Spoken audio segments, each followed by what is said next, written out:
The best, the worst, the most unexpected, and the most underwhelming game from the weekend's Premier League action. The best and most entertaining game for me this weekend was Newcastle at home to Chelsea at the 12:30 kickoff on Saturday. Oh my god, this game had absolutely everything. In the first half, Newcastle dominated and took an early 2-goal lead thanks to 2 poachers finishes from Nick Voltemada, only for the game to be turned on its head in the second half with Reece James scoring this absolutely beautiful 30-yard free kick, before João Pedro capitalised on a Malik Thiaw mistake and levelled the game at 2 goals apiece. The big talking point after the game was if Anthony Gordon was fouled by Trevor Chalobah and if Newcastle should have had a penalty. What made this game so entertaining was inside the last 10 minutes, both teams were just counter-attacking each other and the game became so stretched, with both teams throwing everything forward, thinking that they could grab all 3 points inside the dying seconds. The worst game of the weekend goes to Sunderland 0, Brighton 0, the only goalless draw of the week. I thought Brighton actually looked quite poor at home, and surprisingly with half their team at AFCON, Sunderland looked quite good,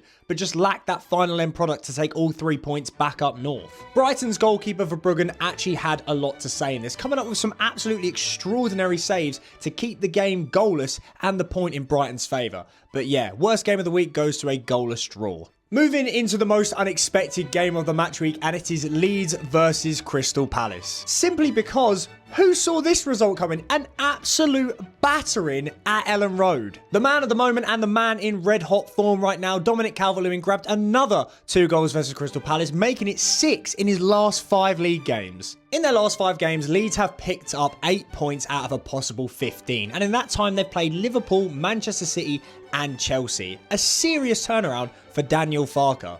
Could he keep them up this season? And finally, the most underwhelming fixture of the weekend was the Monday night one as Fulham hosted Nottingham Forest at Craven Cottage. If you think about all the Monday night absolute cinema we've been blessed with recently, mainly courtesy of Manchester United, a 1-0 and a Raul Jimenez penalty isn't the sort of Monday night football we'd expect in December. I really doubt Fulham will mind, however, as it's a huge 3 points for their hopes of survival this season. Please feel free to let me know if you agree with the games I picked and also what games stood out to you the most this weekend, and make sure that you follow me for more.